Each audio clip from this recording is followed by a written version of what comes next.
Hello, my name is Nicholas King, and for my Article 3 and final article review, I chose to do mine on the role of physique, strength, and endurance in the achievement of elite climbers. This article relates to my third lab, which was the pull-up test, because this article uses pull-ups in its research and is focusing on upper body muscular strength and endurance.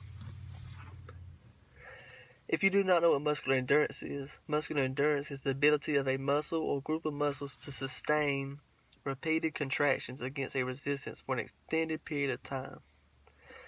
However, muscular strength refers to the amount of force a muscle can produce with a single maximal effort. Muscular endurance, you would focus more on repetition when you're working out. However, on muscular strength, you would focus more on the amount of weight.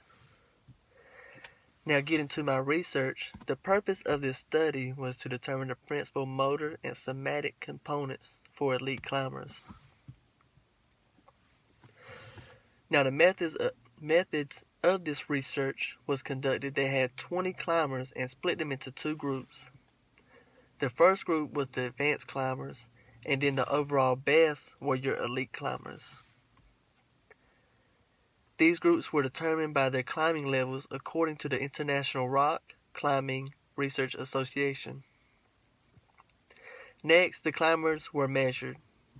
According to the author, they took the climbers' height, weight, body mass, upper limb length, arm span, and then next they took the forearm, arm, thigh, and calf circumference. After the measurements were done, they moved on to the motor testing. They gave the climbers a specific test for finger strength, an arm strength test, a test for muscular endurance, and finally they had them do pull-ups to measure muscles' resistance to fatigue. For the finger strength test, they were asked to hold on to a ledge/bar with a width of 2.5 centimeters and to hang vertically with the max amount of weight they could lift attached to a hip belt. However, they had a certain grip they had to use. They could use all their fingers except for their thumbs. Now moving on to the arm strength test. All they had to do for this test was a pull-up with the max weight they could lift on a hip belt. In conclusion to the testing, the elite climber showed to have greater finger strength and arm endurance. However, the elite climbers also had low weight, low fat consumption, and a slender body build. Overall, in rock climbing, it takes more than just raw strength for this activity. It takes good finger strength, good arm strength, and the right body weight and fat consumption to compete with the elites. However, in this activity, it's different than weightlifting and that sort of stuff. I believe here physique was a very important factor over such things as raw strength.